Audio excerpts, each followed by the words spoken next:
All right, welcome to Steeler Country. I am Tony Serino. Today we are doing our 53-man roster prediction. Yesterday, the Steelers had their final preseason game, and so it is time. If you're listening to this live, I think we're like 24 hours away from the Steelers making their final cuts down to 53, which is it's going to be a weird year for cuts, as we'll talk about, because so many of these guys are potentially injured and going to have to go to short-term IR. And of course, in order to do that, you got to cut someone and then put the guy in IR and then sign the guy back. So going to be a lot of roster maneuvering for Omar this year. It's good. We got a first-year GM. Give him a tough one this year. And so that's certainly going to be the case. But yeah, that's what we're doing today on the show. Thank you all for watching and listening. If you're not subscribed, subscribe wherever you're listening to this, whether it's YouTube or whatever audio podcast service you use. If you like to watch this video live or you are watching live, make sure you like the video, subscribe to the channel, and if you have any questions, leave them in chat, and we will get to that at the end of today's show. But let's get right to it. We're doing a 53-man roster prediction, and so let me show you my 53-man roster. Here it is. Oh, maybe I'll just make it full screen for you. This is the 53 that I have. We'll go over it position by position. By the way, if you're listening to this in audio and you think, hey, I can't see that, you're right. We'll get to it. We're going to go position by position through this. This is what I think the 53 will end up as. But again, as I said, it's going to go through a bit of it's going to go through a couple of machinations, I'm sure, as this team cuts all the players, then puts the guys on IR, then comes back and signs some of these guys back, or potentially starts taking some guys off of other teams. So that's the 53 right there. But let's go through position by position, let you know what I thought about the game against the Lions and who I think is making it at each spot. We'll start with the quarterbacks, where there's not a debate as to who's going to make this roster. There's really only a debate there's two debates going on at quarterback. One, who should start, which we'll talk about. And two, should they trade Mason Rudolph, which we'll also have to get to today. Starting with the quarterback thing, look, I'm going to kind of stay out of the whole who's QB1 debate, because I think at the end of the day, if you came into this situation and you said Kenny's QB1, and he's going to prove it on Sunday, I think you left the game and you said, yeah, Kenny's still QB1 for me, right? I don't think Kenny did anything in that game to make you believe that he's not still QB1. And the same can be said if you went into that game and you said, no, they got to sit Kenny and start Mitch early on. I think you came out of that game and went, see, yeah, Mitch. That's why you got to start Mitch early on this season. And I think, just realistically, right, talking about what I think Tomlin's going to do, I think, Tomlin came into that game likely leaning towards Mitch Trubisky. And as I said, he didn't do anything to disprove that he should be QB1. And even when you consider how Tomlin kind of does these QB battles, or sorry, how he does roster battles, especially with entrenched guys like Mitch is with his veteran presence, the fact he's been in the league for 6 years. I thought this had to be like a winner by knockout situation. I thought Kenny had to go in there, not just play well and say, hey, I can do this. I think he really had to go in there and deliver a knockout blow. He was good. I don't know that it was knockout good. And certainly, Trubisky did enough that I think he's going to keep the job overall. But regardless of that, right, regardless of who should be QB1 and all that debate, because it is, boy, oh boy, I mean, it is a real debate now all of a sudden. Both sides are kind of entrenched in, and everybody just kind of, it's a battle. It's a battle out there on Twitter. I've listened to all the podcasts today. I've read all the 53-man rosters, and I've certainly read Twitter. And the Kenny side is very vocal. The Mitch side is very vocal. I'll kind of take more of a 10,000-foot view of the situation and say this. I think the quarterback battle could not have been better for the Steelers. I think this is the perfect result for them at the end of the day, given that we're not coming away from this situation thinking, oh boy, Mitch is a disaster. Oh, gee. And you definitely can't start Kenny because, he's way too early to put him on the field. And then Mason Rudolph, you just, cut him, right? I mean, no one's saying any of those things.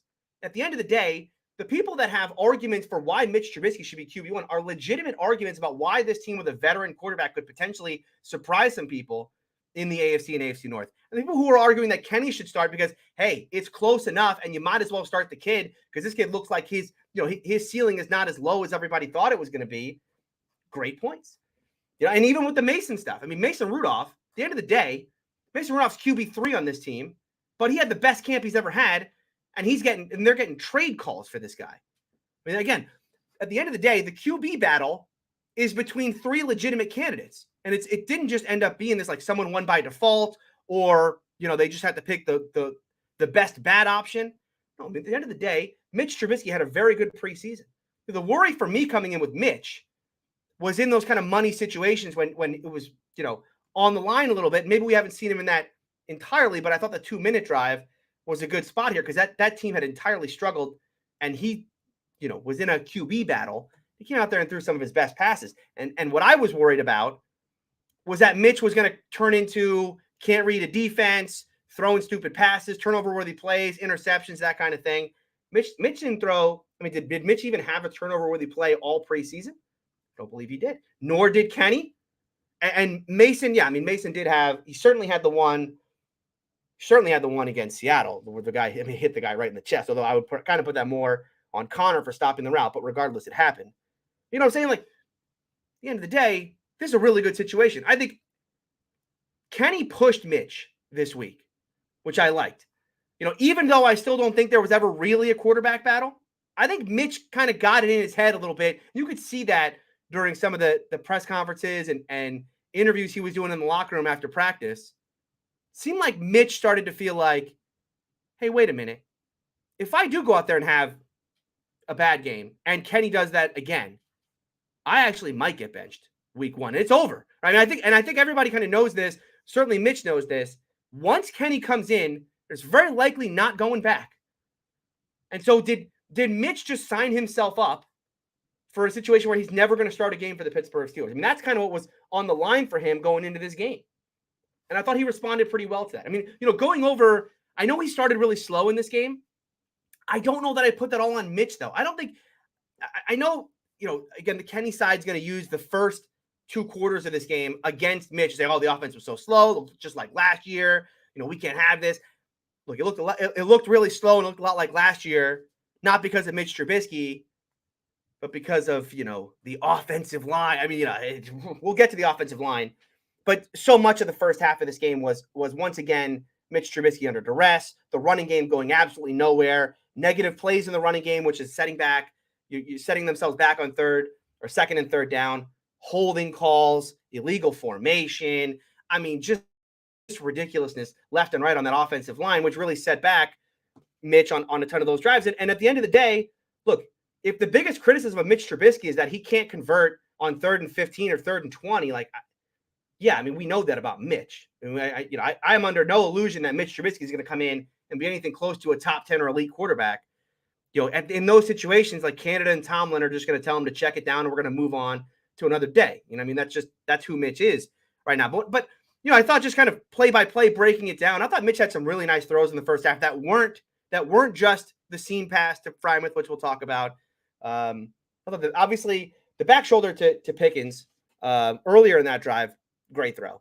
That was a money throw. I also thought the one down the sideline to Pickens where he tried to one-hand it and really should have two-handed it and could have brought that down. That was a nice throw as well. The one that no one talks about, I thought it was a really nice throw. It's under pressure. Trubisky has to kind of lean away and just kind of float one up to Gunner in the back of the end zone. Now, obviously, that Gunner lost it in the air and it's not a completed pass. I thought that was a nice heads-up veteran-style play of, hey, I'm under duress. This play is, I'm either sacked or this play is done. So let me just toss it up and try to make something happen in the back of the end zone. And he put enough kind of air on it and put it further in the end zone that it wasn't a situation where the safety is going to come over and make a play. It was really Gunner's coming down with this, or it's an incomplete pass. I thought that was a heads-up play by Mitch. Some of the negatives for Mitch in this game, the first sack, we talk about the offensive line being bad and all that. The first sack was on Mitch. No doubt. That was a play where he kind of got locked in to that read. And then, just kind of it was not the one he double pumped and then got sacked. Regardless, look, the line collapsed on the left side, but he had enough time originally, if he had read correctly the defense and been able to deliver the football.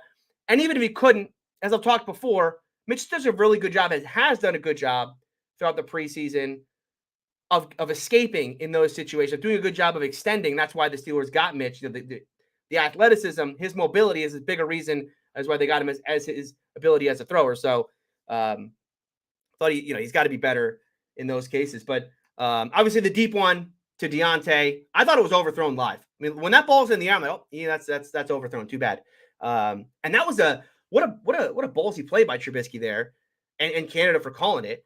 Because that's a 3rd and 2 play, and it's not exactly like they had one-on-one down the sideline. That was what Deshaun Elliott, the former Raven, coming over to the safety to make the play on Deontay right there. So, it wasn't exactly like they were just in a one-on, it was a one-on-one. The safety came over as well. I thought Mitch, that was a great throw, great catch. We'll talk about Deontay and his injury and whatnot later.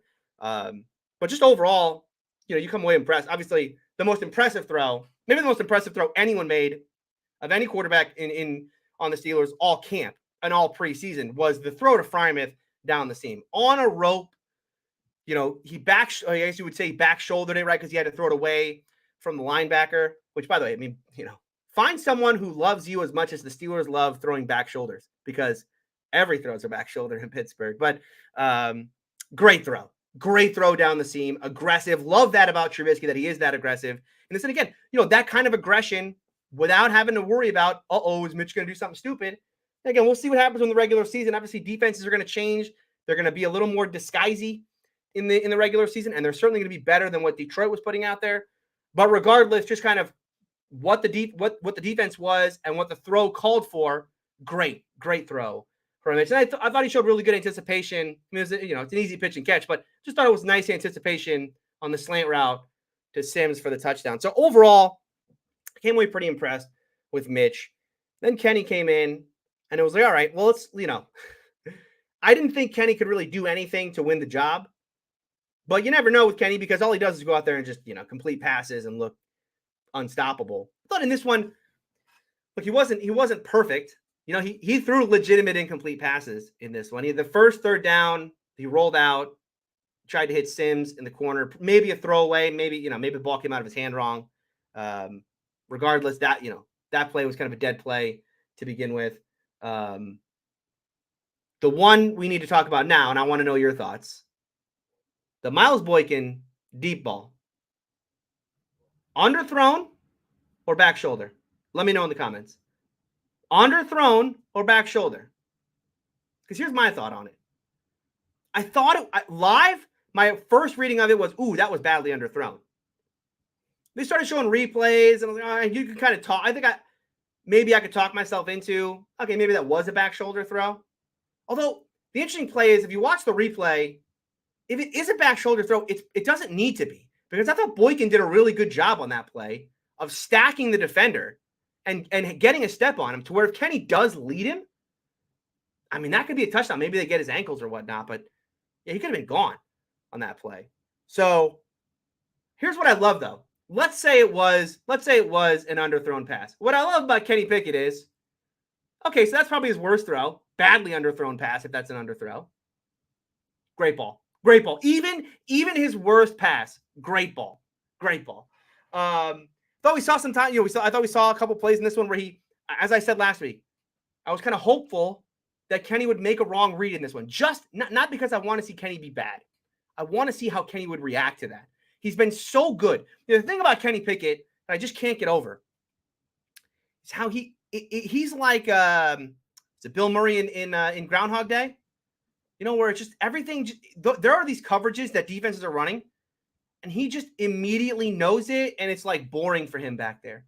The thing about Kenny that I love is those plays when he hikes the ball, he's like locked in on his receiver, and he just got the ball, cocked and ready to go. He's like, all right, okay, this is going to be a slant, and the linebacker is going to go that way, and then when he clears, I'm putting it right on the receiver's numbers, right? And the same thing was like a back shoulder to Boykin. He just kind of, okay, yep, they're there in man and back shoulder time. The same thing to Cody White on the comeback, right? It was just everything just is so simple to him. It's so easy. He's just like, yep, and okay, comeback. Love that about Kenny. But I wanted to see what would happen. Okay, what if he reads the defense and it's not what he wants, and now he's got to kind of go through his progressions? And do we see him, as we saw him at Pitt, kind of bail out early and start to immediately run? And he did. You go back to that 3rd down play on the goal line. A couple things about that play. One, we'll talk about the rollout, because I thought he did bail from a clean pocket there, Probably could have sat in a little bit, but it is his natural. I mean, it is natural Kenny Pickett to just want to legs. I'm using my legs, using my athleticism. We're going to get out on the run. We're going to buy myself some time, even though you had time. The nice part about that play was, as we've seen before, his accuracy on the run is unbelievable. I mean, his accuracy from the pocket we've seen all camp and all preseason. His ability to throw the slant route right on the numbers, his ability to throw the back shoulder right on the numbers. I mean, again, you want him to put the ball here, he's putting the ball right there. But I thought that the rollout that he had and hitting Gunner, obviously the announcer's like, oh, he could have never made that throw, yada, yada. Okay, whatever. Whether or not Gunner could have got his feet in bounds, that is exactly where you want to place the football in that spot, to give only your guy a chance to make an athletic play, keep his feet in, and score a touchdown. Arguably his best throw of the day. So, yeah, I mean, Kenny was good again, As I said, Kenny didn't do anything in this game to make you believe that he wasn't QB1. And what I really did like about him, I don't know if you guys noticed this, I rewound it a couple times. There's a shot after Benny Snell. So they get to the goal line. Canada runs sprint right. The Kenny rollout, hit Gunner on a quick speed out. Okay, so it's like a 2 or 3 yard completion, whatever it was. Then they run Benny left side, stuffed in the backfield because this offensive line is incapable. Now it's 3rd and 10, but Kenny looks back at the sideline, and I'm trying to read his lips. I think he said, and if someone else saw it, put it in the comments. I believe he's saying, "Let me go." He's clearly upset at the sideline. I think he's saying, "Hey, let me go." Like, hey, give me some plays that I can score a touchdown on. I'm not scoring a touchdown on sprint right. We're not scoring a touchdown on this Benny Snell going off tackle. Okay. So now you're putting me in this, like, give me a play on here on 3rd and 10. Like, give me some plays that I can actually do something with. I love that. That's what I want to see from my young quarterback, especially in his 3rd preseason game when he's starting to feel it. He's like, all right, listen, I've done this now. Give me some plays that I can go win this job with. Loved that from Kenny. So, yeah, I mean, again, I continue to come away really impressed with what I've seen from Kenny Pickett. It is just a matter of time, Again, I understand this need, this want from Steeler fans. He has to be QB1 now. Want to see him start against Cincinnati. Let's get him out there. I get that. But let's understand, it's only a matter of time for this kid. And whether that time is week 3, week 4, week 8, week 10, whatever it's going to be, maybe it's week 1 of next season. It's only a matter of time with this kid. I know we're all antsy to see it. But this was, as I said with the whole quarterback battle, this was kind of the perfect preseason for Kenny Pickett. You could not have asked for more from him. Well, I mean, I guess, okay, some more deep shots down the field or whatnot, but regardless, like, this was as good as I could have imagined from Kenny Pickett throughout. And then as far as we talk about Mason Rudolph, I love here it is, his chance to audition for the Detroit, potentially for any job, but Detroit might be in the market because, David Blow or whatever his name is and Tim Boyle, they're not good. So potentially Mason could win a job even on the opposing team. He goes out there and puts up an 0-3 stat line. Now, the 0-3 stat line is it's more to do with the receivers he was playing with, and that's just the lack of attempts. So I thought 2 of the 3 throws were good throws. They should have been caught. Especially the one down the seam to Sternberger. I love that throw from Mason because that was if that were more Mason. If Mason did that more often, Mason would. I would like Mason Rudolph as a quarterback. He wouldn't have the check down Mason thing if he was doing that more often. And it felt like in this game, too little, too late because only one drive. But he kind of came out of his shell a little bit. I was like, all right, I'm going to make some throws in this game that are more NFL throws because I got to go win a job somewhere because I definitely don't want to be QB3 here. He didn't get enough reps. I think it's interesting that the Steelers were getting calls. That's been the reports all over Twitter today. Is that, and by the way, I should be checking Twitter because things can happen while I'm recording. I assume nothing's happened just yet. If something does happen, leave it in chat. But I think it's interesting that they're getting calls. Good for Mason. We came into this process with Mason Rudolph getting booed at home the first time he took the field.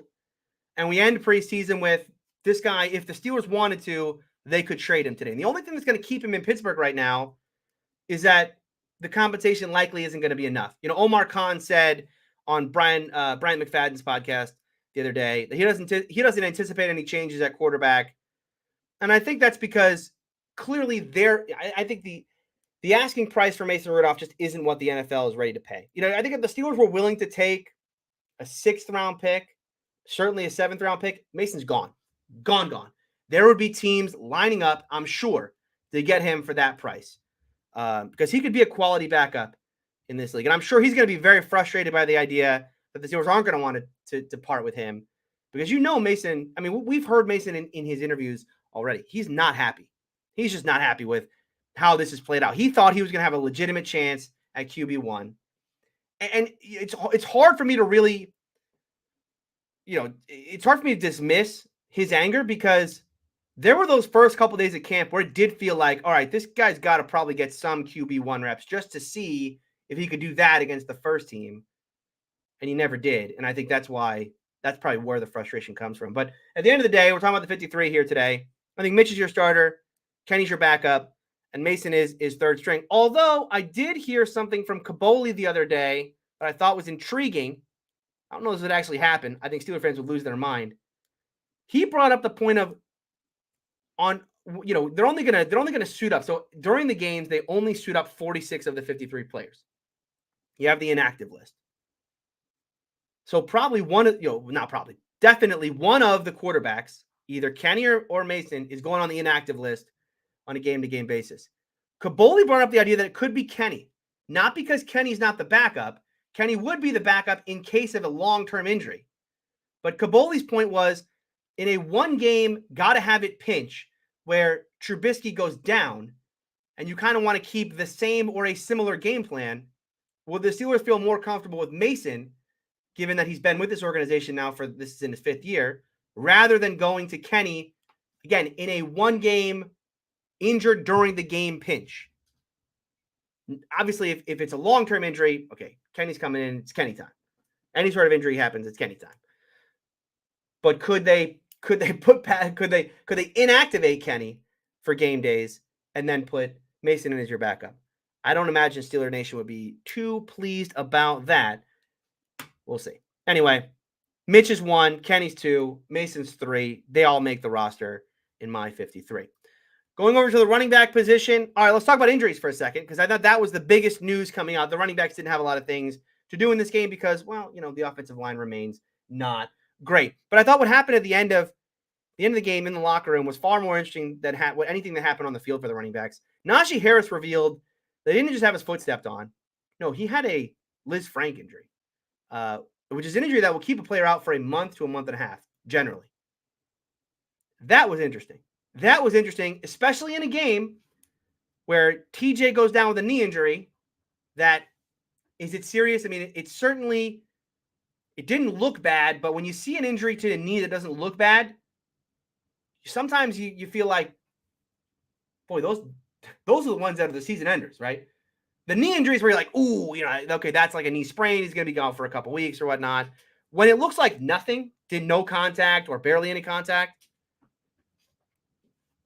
then you start worrying about, is that a season ender? I don't think it's clearly not a season ender for TJ because we would know that by now.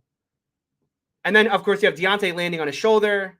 I got we have this guy on AFC North Talk who tweets us all the time. He's a doctor who kind of predicts early on kind of what an injury could be.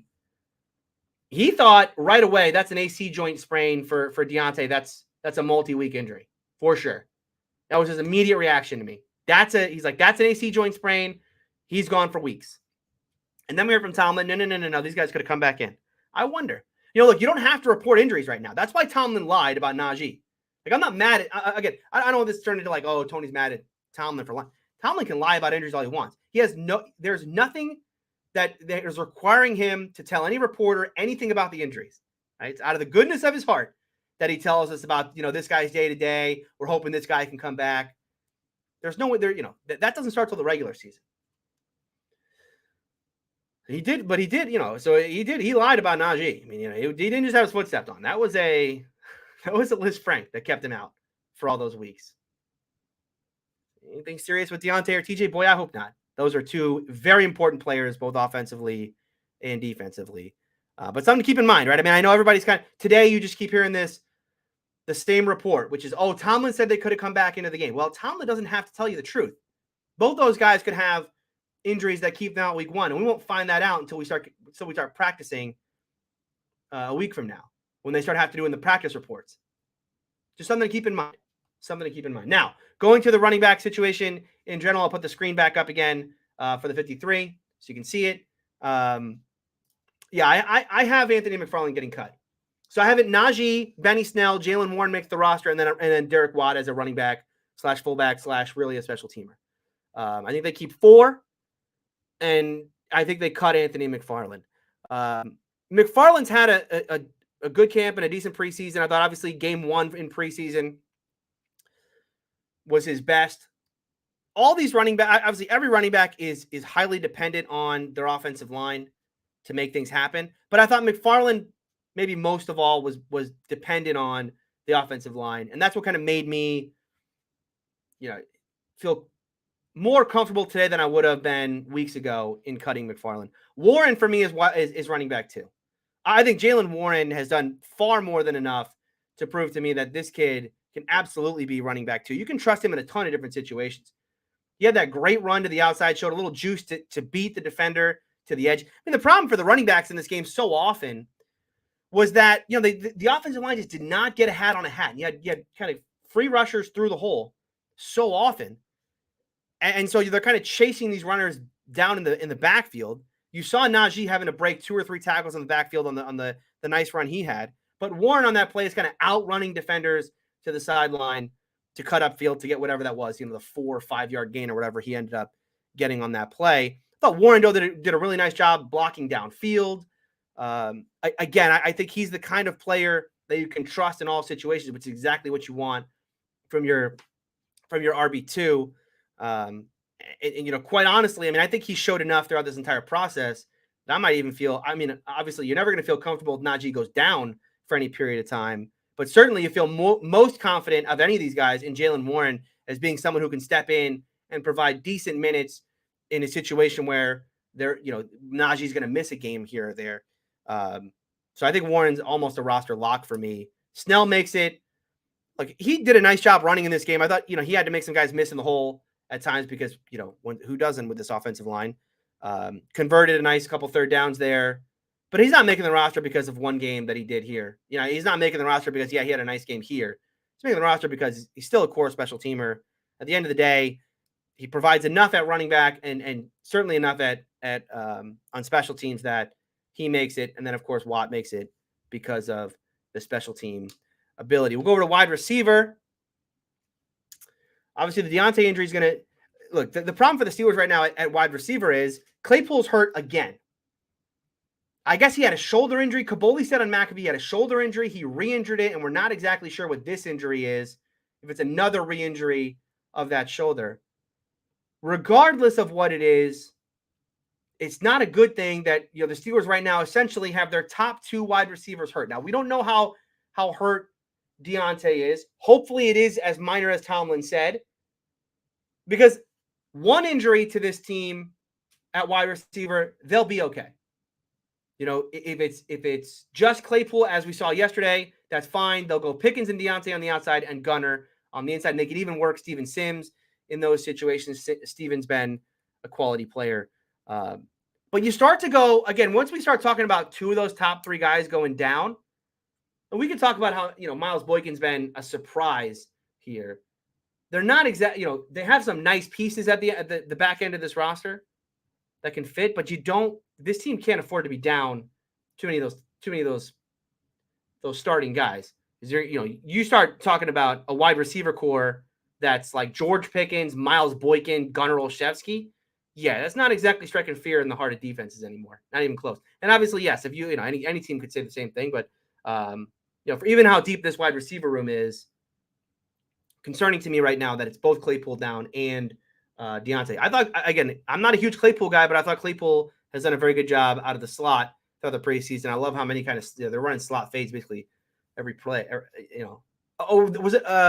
They ran a slot fade to Tyler Snead in this one, right? And Kenny threw it up there. Kenny threw a couple nice incomplete passes in this game. I think Kenny might have thrown more nice incomplete passes than he did completed passes. Let's be honest. The one to Tyler Vaughn's down the sideline, Great play. The slot fade to Tyler Snead. Great throw. Although that one, I worried that he floated that one too much. If a better safety might have come over and made a play there. He's got to watch out for that one. You know, you're facing like the backups against Detroit. That's one thing. You start facing some of the more rangy safeties in the league. You can't kind of float him out there like that. But you know, we'll see what happens when he gets in. Regardless, we go back to the spreadsheet. Wide receiver here. I have Deontay, Claypool, Pickens, Gunner, Boykin, and Sims. I do not have Calvin Austin on this roster because I believe Calvin's going IR at this point. Sounds like he will not be ready for week 1. And so Calvin's likely going to have to spend the early parts of the season on the injured reserve list, which will again mean he's going to make the 53, the initial 53. Then they're going to put him on IR, and then they're going to bring someone back. Now, that means you're probably going to have to cut one of Boykin or Sims. My guess would be Sims. It's a hard choice because you cut Sims and you worry about someone bringing him on who feels like, you know, everything he's shown as a return guy in the preseason. You know, they may just bring him in for that. You know, he's a good enough receiver and he provides some juice as a returner. Maybe they bring him in for that. You know, again, someone has to bring him into the 53. We're talking about not on the practice squad. And then with Boykin, it's the size, speed stuff, and the fact that he's looked decent throughout this preseason process that you worry about someone bringing him in. It'd be tough to see which one of those two they end up cutting, or maybe they keep 7 and they cut somewhere else. We'll see. But regardless, I think the 6 that make the roster initially are Deontay, Claypool, Pickens, Gunner, Boykin, and Sims. Obviously, Austin will go to IR. We'll skip tight end because that's boring.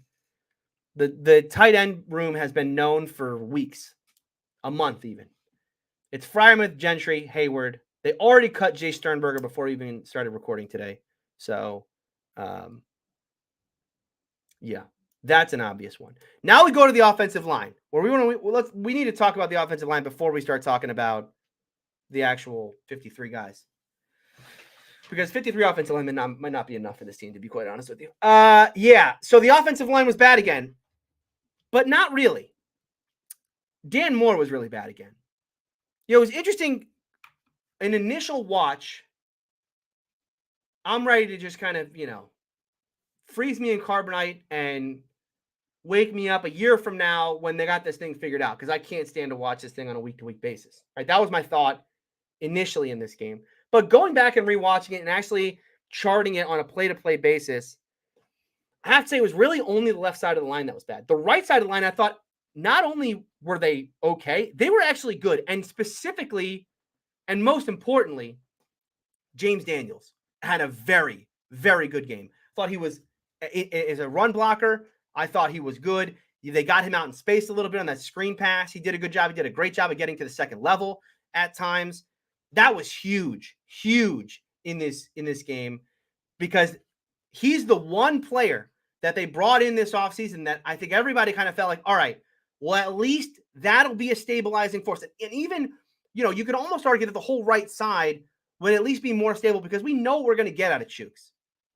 You know, Chooks is a plus pass protector and probably a net negative in the running game. We kind of know that about him. And so they add someone solid next to him, at least from the right side, kind of know what you're going to get. And the left side, okay, we got to figure that out because it's going to be Kendrick or it's going to be Dotson, and then hopefully Dan Moore figures it out. Really, in this game, it was more to me about that left side specifically. Dan Moore remains disaster mode. Pressures, sacks given up, the holding calls.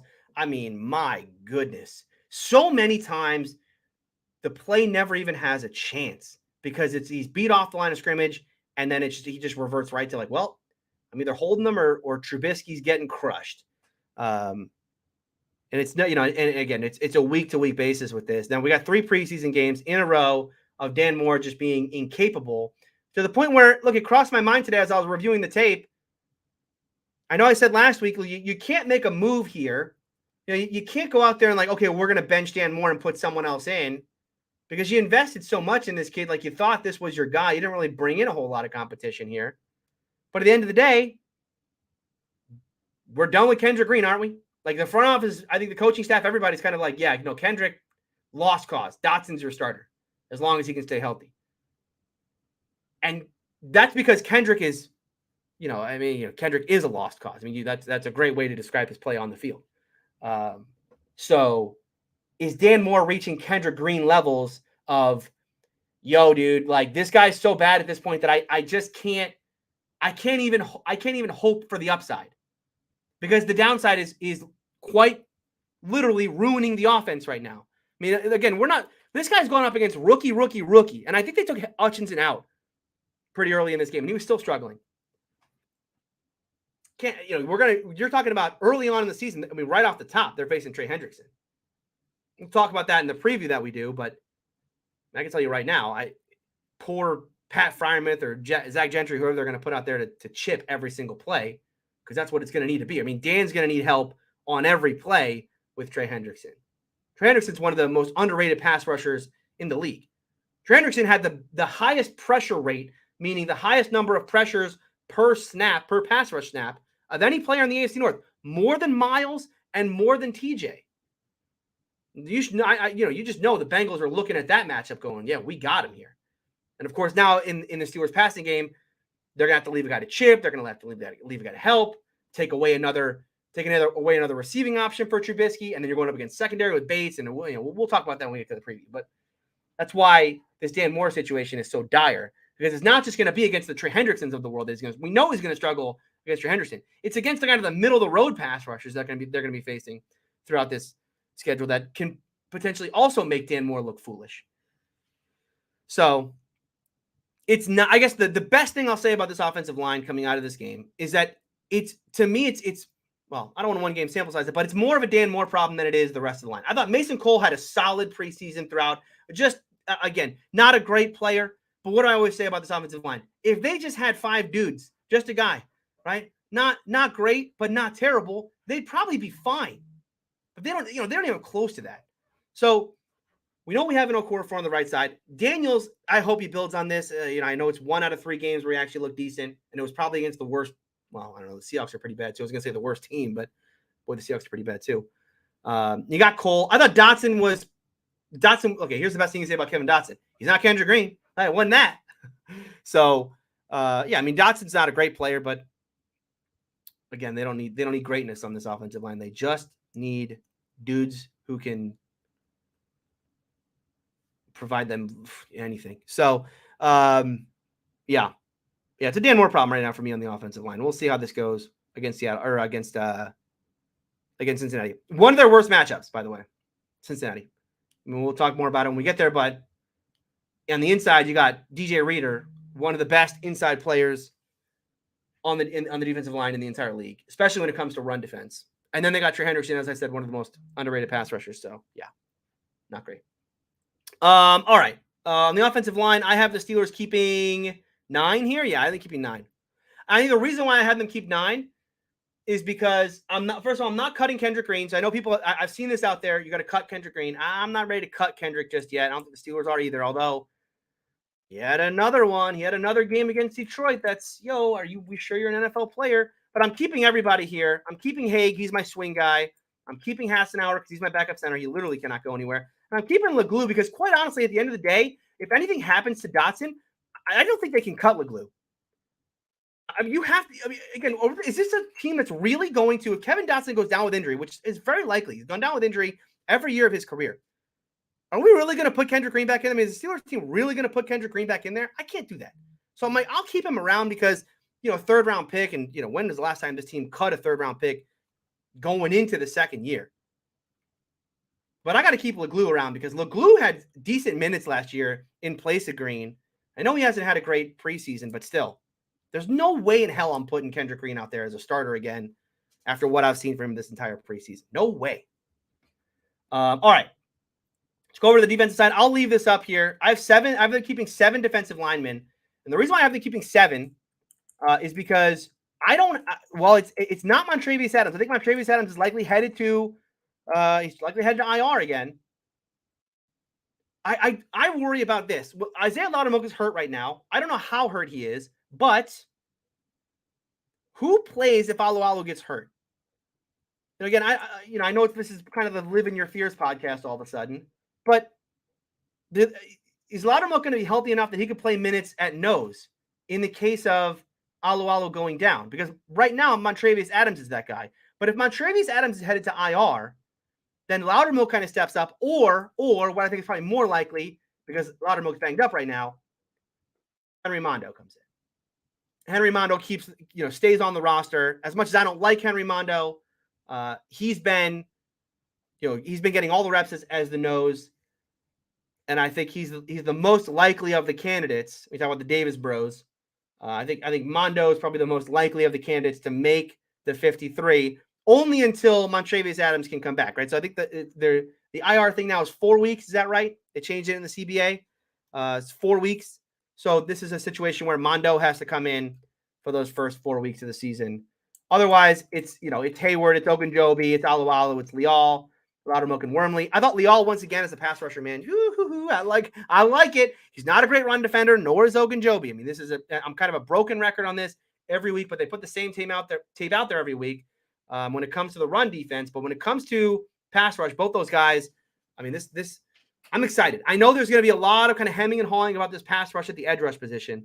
I think on the defensive line, Steelers got a couple good ones here. They're certainly going to be better on the D line, interior of that defensive line, and from a pass rushing perspective than they were a year ago. Hayward's healthy. I mean, we saw what Hayward did, not just as a pass rusher, but his football intelligence of kind of reading a quarterback's eyes and batting the ball down. Awesome. But Ogunjobi and Leal are going to provide this team really good minutes as pass rushers on the inside, and I'm excited about that. So those are my 7 on the D line. At edge, it's not okay. TJ and Highsmith are locks. I think Tuska's a lock as well, and I think Hamilcar, Rashad, however you pronounce it, is probably a lock as well. This is one position where the Steelers could go out and get somebody. Neither Tuska or Rashad was great. They've already cut, what was his name? Rondale Carter. Is that his name? The edge rusher already. They cut him already. And then Scott, I don't know. Did Scott make a late push? I don't think it's enough. I think these are if they don't go out and get anyone, I think these are your 4. Watt, Highsmith, Rashad, Tuska. It is not a great room behind Watt or Highsmith. It just isn't. I mean, I understand that the Lions have this kind of sneaky good offensive line. That was one of the talking points coming into this game. But Rashad and Tuska just, they don't provide you any juice behind as far as pass rush. Still shocking me to let go of Avery. I still think that was more about run defense. But it wasn't like Rashad or Tuska was great in run defense yesterday. I mean, I don't think did Rashad even register on the stat sheet? I don't think he did. So yeah, the Steelers could easily go out and get someone. Easily go out and get someone in free agency after the 53-minute cuts are made tomorrow. At linebacker, you see it here. Myles Jack, Devin Bush, Robert Spillane are the obvious ones. Mark Robinson didn't have a great game in coverage yesterday. Got picked on, certainly, on defense, but he had some great special teams tackle. He's done enough. I think he's done enough that he's going to make this roster. I think there's enough on tape now to make you feel like, okay, he's not going to be the starter, but that was always a pipe dream. There's no way that he was going to take over for Devin. But he done enough to make the roster, be a core special teamer for a year, and come back a year from now when likely Devin's not even on this roster and potentially compete to be that starting inside linebacker alongside Myles Jack. Buddy Johnson's a hard one for me to keep. I don't think Buddy actually makes it at the end of the day. I think he ends up getting cut. But right now, Marcus Allen is likely headed to IR, and so that's how Buddy ends up making it. Buddy, I think, will be cut. I mean, when the first cuts come out before they do the IR stuff, I'll be shocked if Buddy Johnson is on that list, because Buddy really hasn't done a whole lot. I liked what he did in that first preseason game, but and he didn't have a good game then, but I just felt like that was something he could build on as far as being in the right place. You just need to play with more aggression. Haven't seen that since then. Now going back, okay, let's talk about Devin Bush and Robert Spillane for a second. Let's cut the 53 thing and let's actually talk about the linebacker position themselves, and kind of this is another position battle. Who's going to start? I think Devin's going to start. I think Devin was probably always going to start. I've talked about this before. Spillane, and by the way, Spillane didn't have a bad game yesterday. But I just think from a game planning perspective, I think Tomlin knows if he were an opposing coach, he would attack Robert Spillane, right? He's a liability out there, especially in pass coverage. Not to say Devin's great in those cases.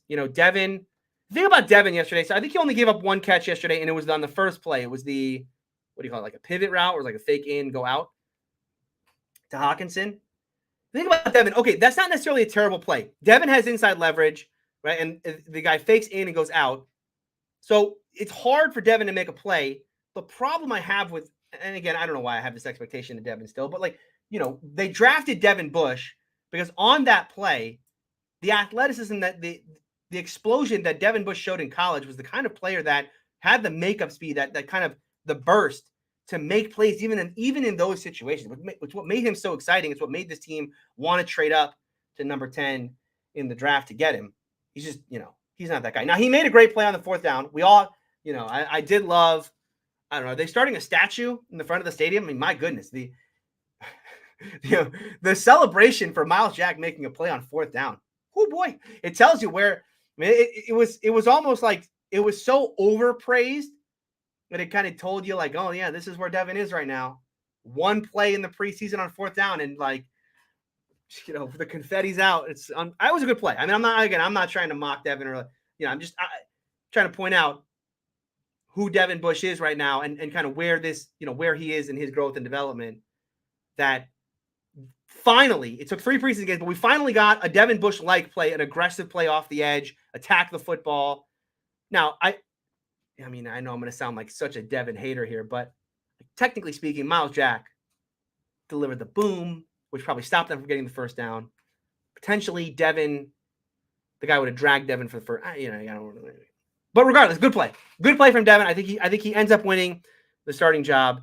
Like he'll be that guy alongside. Spillane's had a good camp, a good preseason, and he did everything he could to try and win this job. It's just at the end of the day, there's more potential. At the end of the day, we're kind of capped out of what Spillane's going to be. Everybody knows what that is.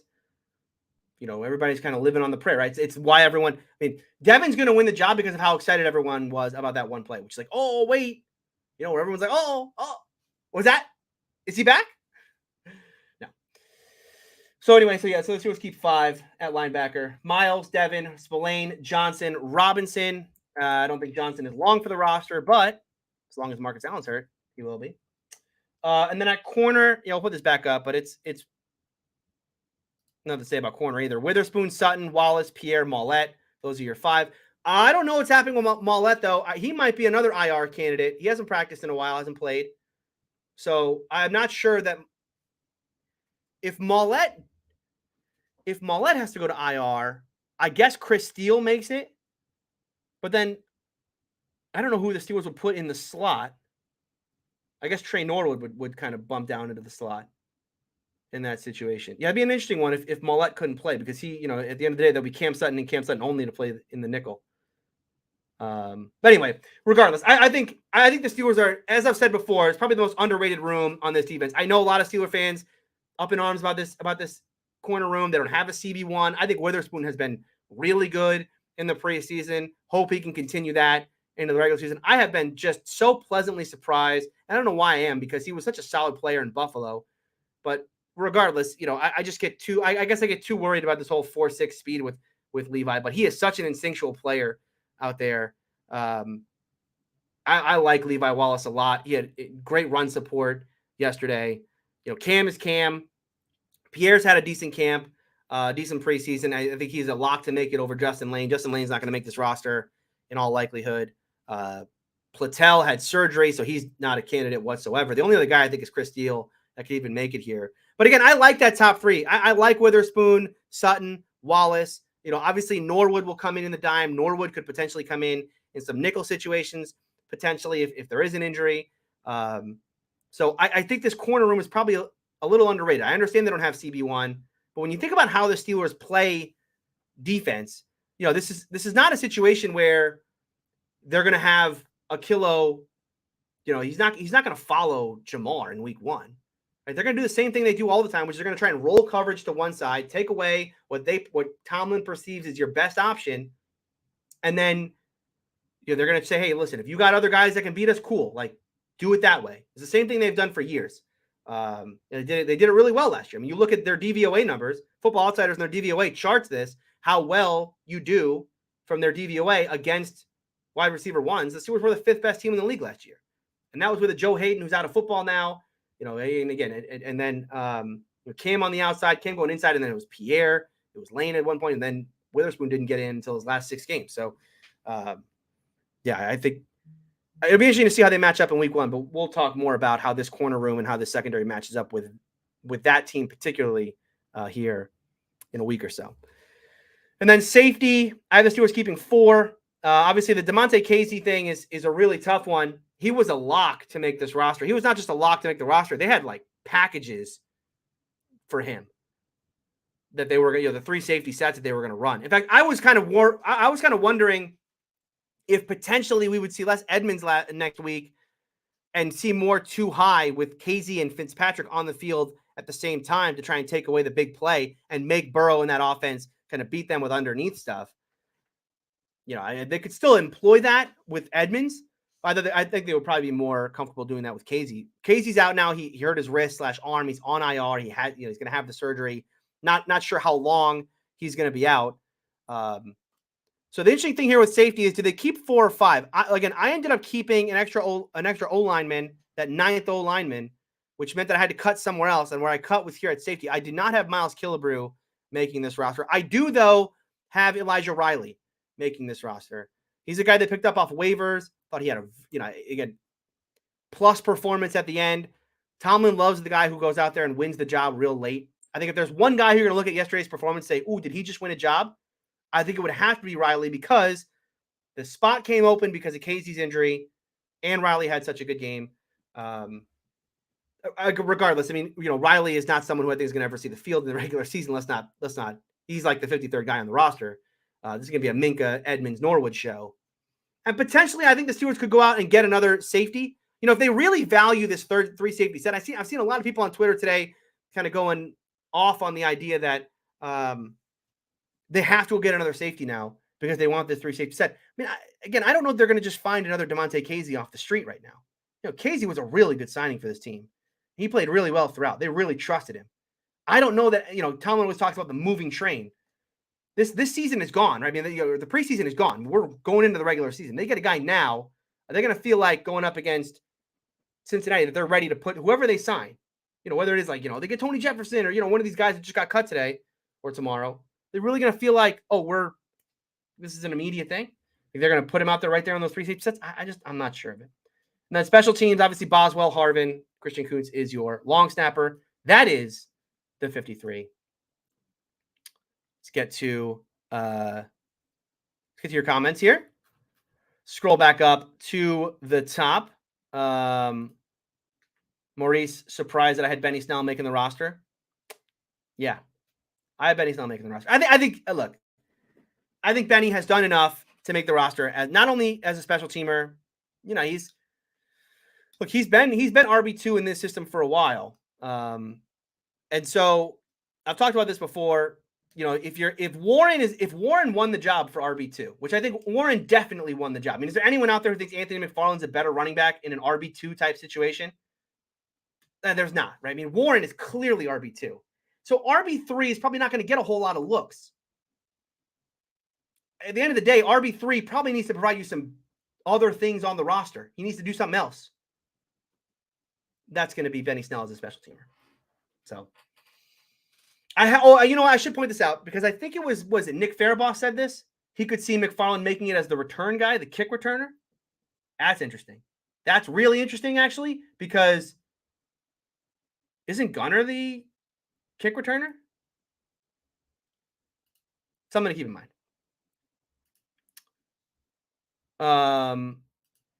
Jedi here says, I don't care who's quarterback. I just want them all to do good so we can win. I think it's going to be Trubisky. But yeah, I think at the end of the day, the Steelers have a good problem, which is that they have to pick between 2 quarterbacks in Mitch Trubisky and Kenny Pickett, who had really good they had really good camps. They had really good preseasons. And as I said, it's kind of a Rorschach test. If you came in thinking that was Kenny Pickett already, you were leaving that game thinking it was Kenny. Look, I will point this out again. No quarterback in this offense threw an interception all preseason. They kind of pushed one another at the end. They didn't have to pick a quarterback by default. It wasn't that one guy faltered, and so it's like, all right, well, we have to go with this guy. Both guys, at the end of the day, Kenny and Mitch, were playing very good football by the end. They were pushing each other. As much as I don't think it was a battle, I don't think Tomlin actually considered it a battle. The fact that Tomlin kept saying it's a battle, Kenny kept playing well, they ended up pushing each other at the end. I like how it played out. At the end of the day, the process here, I think, played out the right way, which is that even though it wasn't really a battle and Tomlin probably had this decided from the word go, he kept saying it was a battle. It played out that way on the field. Steelers have a hard decision to make. All right, we'll go. Oh, yeah. Okay, so I know there's like 22 people here. I did ask this earlier. If you weren't there, I want to know this. Kenny Pickett's throw to Miles Boykin, underthrown or back shoulder? Underthrown or back shoulder? I thought it was underthrown live. I'll be honest with you. Call me a hater. I said, that was probably underthrown. Now, I've seen more replays. I've seen people break it down. Might have been back shoulder. Here's why. I said this earlier, so I apologize if I'm repeating myself here. The reason why I don't think it was back shoulder is because I thought Miles did a pretty good job of stacking the defender. And if Kenny puts that out there, maybe he goes. Maybe that's a touchdown. But we have some of you guys. And by the way, I kind of love it. If that was an underthrow, I also love it because Kenny's worst throw is a perfect pass. Even when Kenny misses a deep ball, it just turns into a beautiful back shoulder. I got a couple people here. Amos saying it's back shoulder. Ali says it's back shoulder. All right, so you guys are saying back shoulder. Let's see if we got anybody else here saying back shoulder. We got back shoulders in the chat, but I don't know. It's a weird back shoulder throw. I'll say that. It's a great throw. Don't get me wrong. I mean, if it was back shoulder, great throw. Probably could have let him know. Ali says, felt like McFarland passed Benny up on the depth chart. Wish we could cut bait with Watt. Yeah, Derek Watt's another one of those kind of every Steeler fan wants him gone, but he's not going anywhere. I mean, once again, core. Look, in my roster, I did cut a core special teamer. We did cut. I cut Miles Killebrew at the end of the day. Keeping Benny, keeping Derek, and then we cut Miles Killebrew because I think Jaylen Warren's going to give you good minutes as a special teamer. I think Mark Robinson has shown he can be a good special teamer. Again, the nice thing about this draft class and this undrafted class is that they've shown enough as a core special teamer that they can, or just on their special teams alone, that they could potentially take over for some of these guys who really only have special team. John here says Calvin goes to IR. What happens and he becomes healthy? When he becomes healthy, you cut one of Boykin or Sims. Sims has been the punt returner. I think at the end of the day, Gunner is going to take both those spots in the regular season, and one of Boykin and Sims is going to be inactive. Boykin's a good gunner.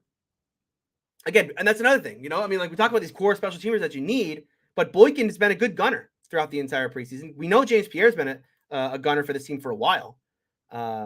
He was doing that 2 years ago. It's part of the reason why I started the hype train.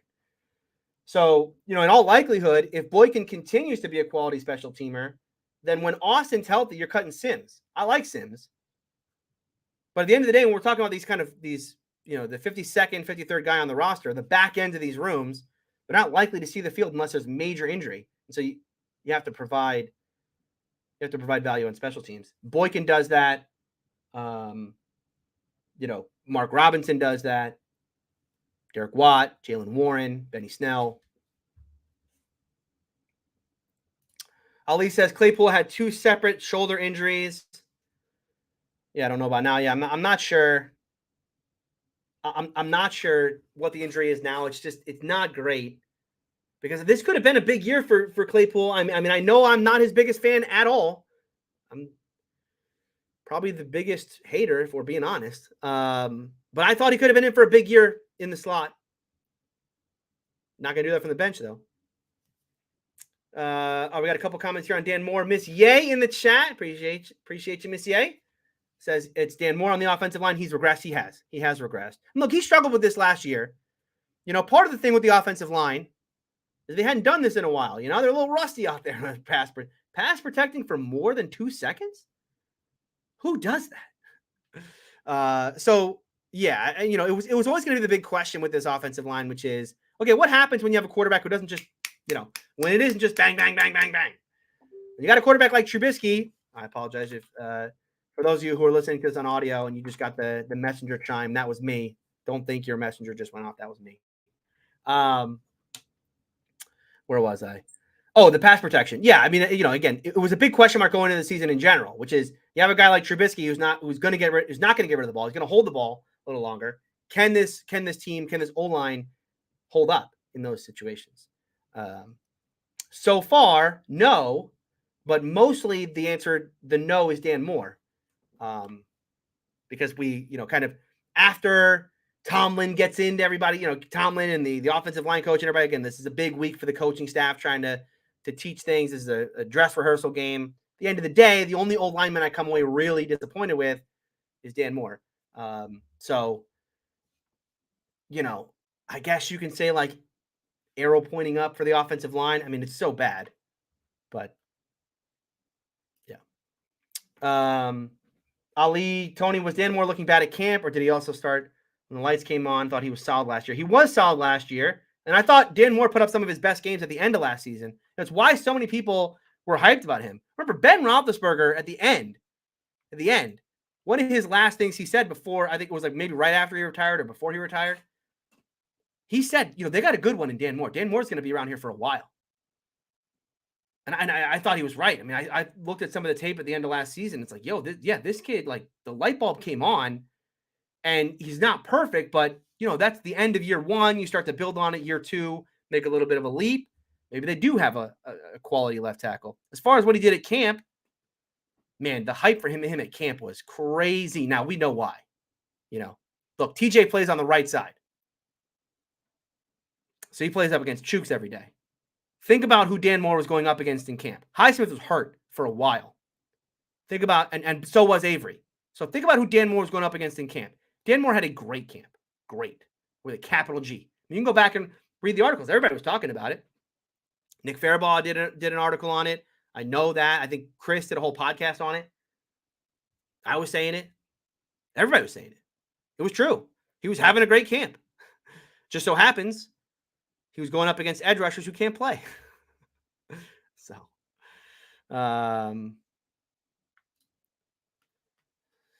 Messier says, Ramon Foster said that Dan Moore is going to make his QB one-dimensional or horizontal. Love that. Dan Moore only has a few games before he's replaced. Yeah. That's my thing is I think we're rapidly approaching a place with Dan Moore where you kind of have to go in a different direction. The question is, what direction? Is it Joe Haeg? Like, is it? I don't know. I mean, at least with the Kendrick Green situation, they have dots in there, another young player where they're like, okay, well, maybe they can just go there. You replace Dan Moore with Joe Haeg, and you have no future at that position, right? You're just like, well, in next year's draft, we have to get a left tackle. Next year free agency, we have to get a left tackle. Because there's no chance. If you put Dan Moore on the bench, you are basically giving zero chance to him ever that light bulb that you saw at the end of last season, that's never coming back on again. So I do think it would be a big step for Tomlin to say, no, I'm benching this kid. It's tough, but we're rapidly getting to that place. Because it's a situation now where teams are going to be attacking him, and Canada is going to have to game plan around Dan Moore. And that's never a situation you want to be in offensively, where doesn't matter who Dan Moore is going up against. We always have to give him a chip. We always have to give him help over there because we just cannot. We have to roll right because we just cannot trust that he can hold his own in any sort of one-on-one. And again, I know we're gonna have to chip against Hendrickson. You probably are always gonna have to because Hendrickson's that good. You're gonna have to do that against Myles Garrett. Fine. When you start going up against the more mediocre guys this team faces, maybe this pass rushing class that came in was just unbelievably great. But like Dan Moore struggled against Boye Mafe, Trayvon Walker, and Aiden Hutchinson, and then their backups. I don't even know their names. So, State of the Steelers here says we need to get another outside linebacker, edge rusher. I think that's that and safety is potentially on the table, and offensive line. trying to think of what positions could they go out and sign tomorrow. Outside line, I mean, yeah, edge rusher is number one on the list. But again, they had Avery here. They had Avery. They let him go. So, I mean, before we start talking about who they're going to go pick up at the edge rusher, I'd like to get more clarity on like what exactly happened with Avery. Was it a situation we've heard this rumor a couple times? That a couple people tell it to me where they say, no, that was a personnel thing. You know, Avery got into it with Tomlin, so that's why he had to get cut. Okay, if that's the case, then yeah, they're going to pick up an edge rusher tomorrow. But if they actually cut him for play on the field, well then, as I said before, I just don't think they're valuing more the run defense than they are the edge rush stuff, because from a pressure situation, from a pass rush win rate perspective, Avery was good. He just didn't do a great job of run defense. He didn't do a great job of contain.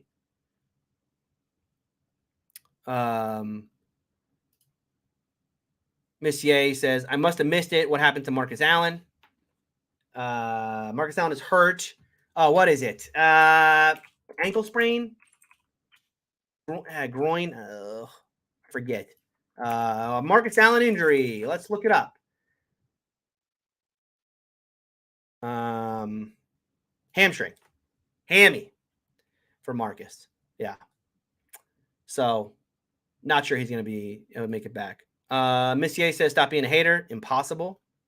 I believe this is probably when I was going on my rant about Devin.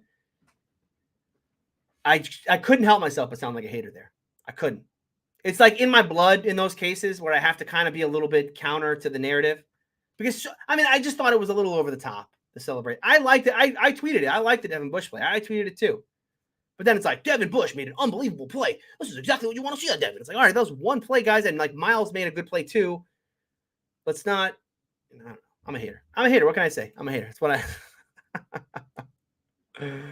Humberto says, Devin will play better than last year, but won't be great. Hey, that's fine. As I've said, they don't need him to be great anymore. You know, the expectation level that he's going to live up to his draft status, that's out the window. Gone. Just be a guy who next to Miles Jack isn't a major liability. Miles Jack's going to be a playmaker. Every time I watch Miles Jack on defense, there's a big smile on my face. As I've said this before on this show, but if you haven't heard, I'll say it again. The NFL made a real mistake letting the Steelers, the AFC North, made a real mistake letting the Steelers get Miles Jack, because this team at inside linebacker should be a disaster at inside linebacker. This team should have to be starting the position battle here should be Devin Bush and Robert Spillane, and those are your starters, and maybe they have to work Mark Robinson in. That's what would have been the case if they didn't get Miles Jack. That, you know, and it's built on the idea that like Devin didn't live up to his draft potential at all. You traded up to get him. You traded assets away to get him, and then you're kind of stuck with him as a starter, and you don't really have anyone to put alongside him. I mean, again, this linebacker crew would be a disaster. Buddy Johnson from a year ago, like they're so lucky they got Miles Jack. So a great signing. He is going to kind of single-handedly solidify that room into something that I think every Steelers fan is going to be relatively happy with. You know, I'm not saying we had that whole Spaces the other day for any of you that were there. Maybe one of you were the one that said it. Someone in that space has said that Miles Jack is the best inside linebacker in the AFC North. As I said, I'll say it again. I said it during the show. Too early to say that, but you might not be wrong. Too early to say that, but you might not be wrong. Let's see. State of the Steelers says, do you think Mason Cole is a long-term answer at center?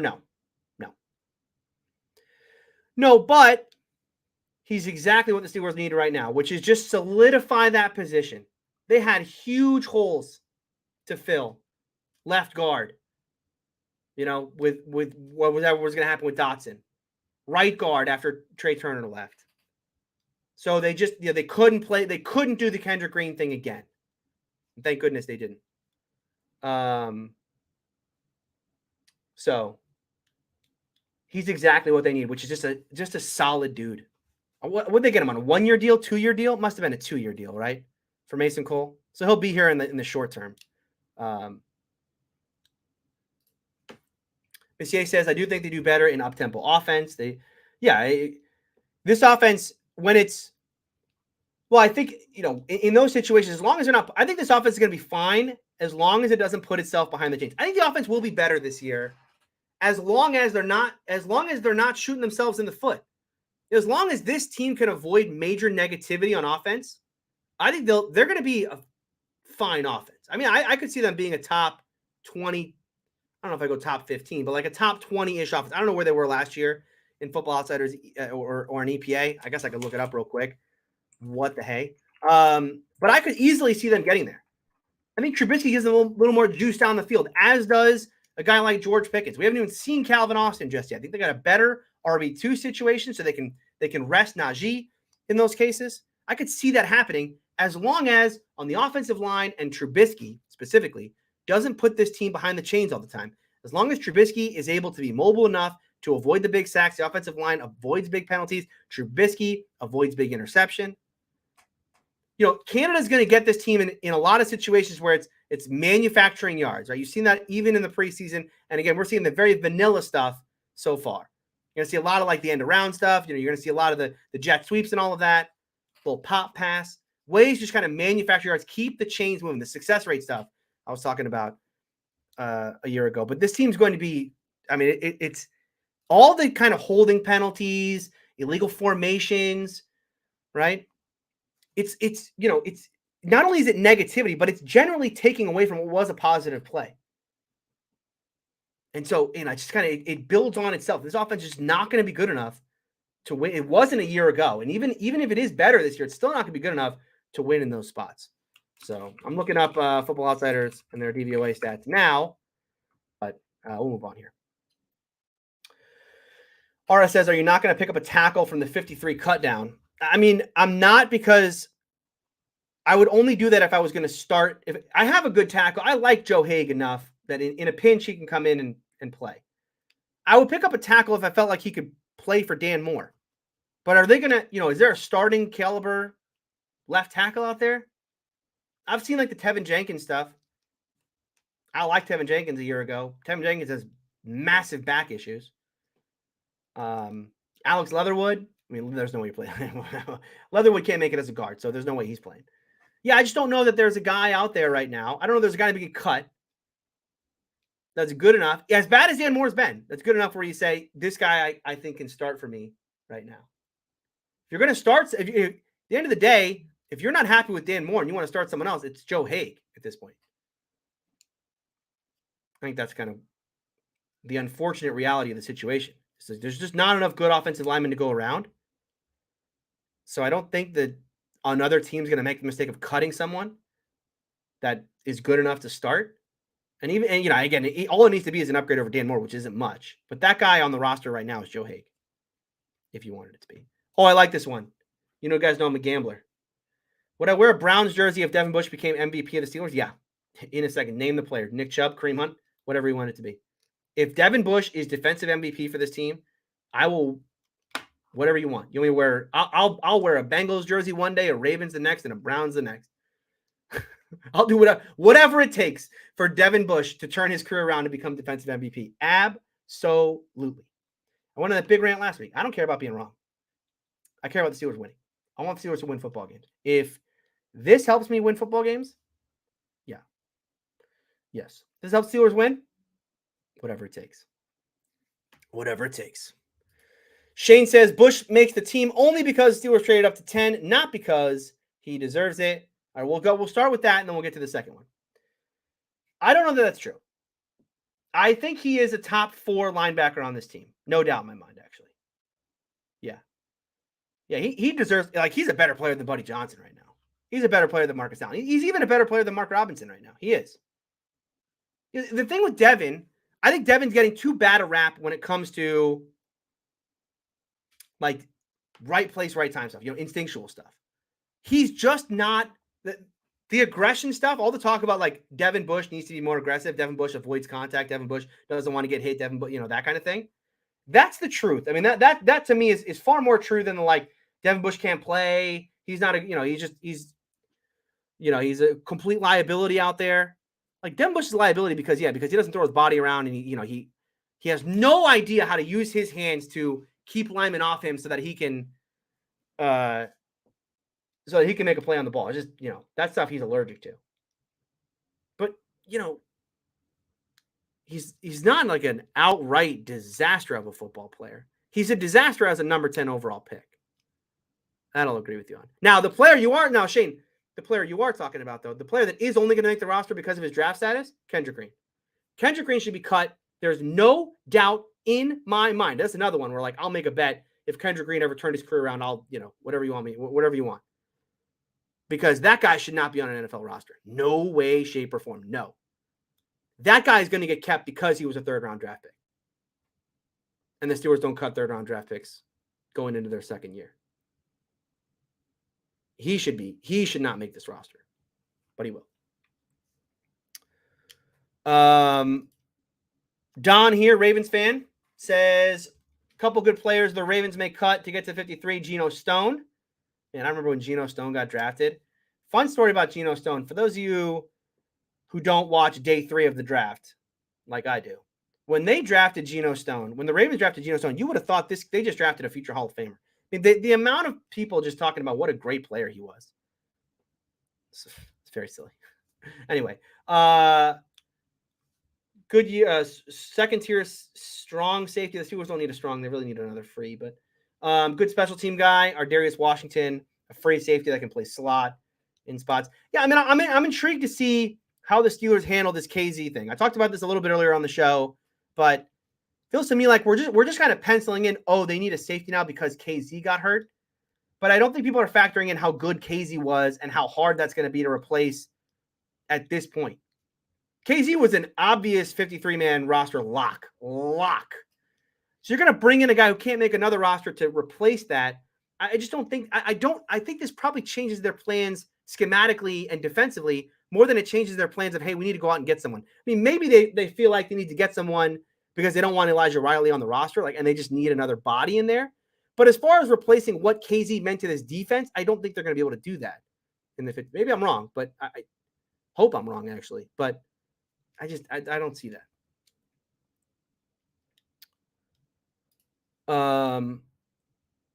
Hoping Dan will learn to protect the left side to be more aggressive toward defensive backs instead of letting them make first contact and then reacting rather than being proactive. His hand usage is awful. Dan Moore's hand usage is awful. Awful. I mean, he's had this problem where, his back pedals is bad. And he doesn't anchor well, and he just kind of, his first punch, it's like, it's just, it's like kid glove stuff. And then, and you've seen it. I mean, how many times on tape does he try to get that first punch and then it's just, and I got to hook him. No, it's hook time. I don't know what to say about him because it wasn't like he put a ton of this on tape last year. But man, he has been consistently bad this preseason. There's no doubt about that. And as I said before, it's not even against like elite edge rushers or guys who've been around. I mean, these are 3 rookies. And I get, 2 of them were top picks. And Boye Mafe was maybe an underrated prospect. But even still, I mean, are we expecting that Trevon Walker, Aiden Hutchinson are going to end this year as, 2 of the, even upper echelon pass rushers already? Dan Moore's facing a lot better talent than that this year. A lot better talent. All right, last one. We're way over an hour now. Robert, when is the next AFC North Talk show? Great question. I think it's Wednesday this week. I think we're doing Wednesday. We are talking safeties this week on AFC North Talk. So for those of you who don't know, I do another show here on YouTube called AFC North Talk. It is a roundtable show all about the AFC North. We do 2 shows a week.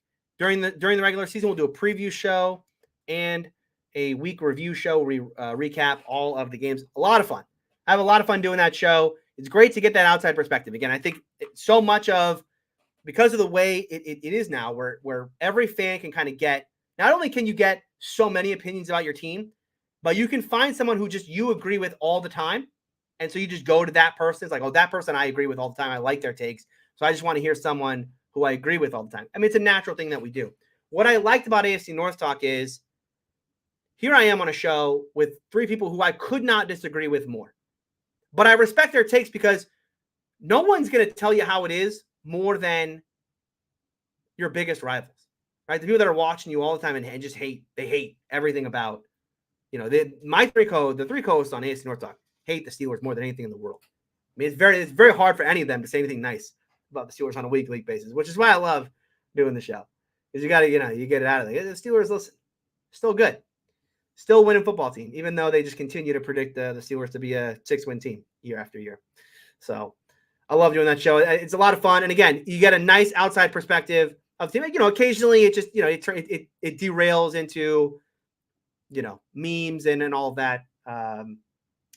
And, arguments that are circular for sure. It's a typical show like that, but it's a lot of fun because, I like the kind of outside perspective that we get on that show.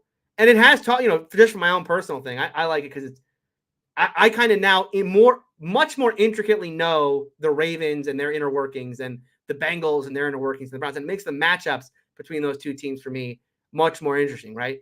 Because for the Bengals, a guy like, well, I won't bring up Logan Wilson. But like, who's a good example of this on there? Von Bell. Von Bell, to Steelers fans, like, yeah, whatever. He's their strong safety. But like, to me, it's like, I understand what Von brings to that defense, the value that he has. Or a guy like Trey Flowers and what he did for that team a year ago, right? And how valuable that pickup was for them as far as his ability as kind of this big corner safety type who could play against the bigger receivers / tight ends that they faced at the end of last season. It's cool. It's a fun show, so you check it out. I'm not actually. You can't insult. I was gonna say, you're praising me there, but then you're dissing my co-host. Can't do that. Can't do that. Love all my guys on AFC North Talk. All right, that'll do it for me today. Thank you all for watching and listening. Again, if you watch this on YouTube, but you'd rather have it as an audio show, head on over wherever you find podcasts. Subscribe to Steeler Country with Tony Serino over there. And if you're listening to this on podcast form and you think, hey, I'd rather watch this live, head on over to YouTube, subscribe to the channel, like the video. You can find me here on YouTube where I am live weekdays. It's hard for me to pick a schedule here. We'll probably get into a better routine as the regular season starts, but usually streaming between 5 or 6 p.m. Eastern time. Thank you all for watching. I'll be back later on this week, probably to recap the 53 and then start talking about my season predictions for this Steeler team right here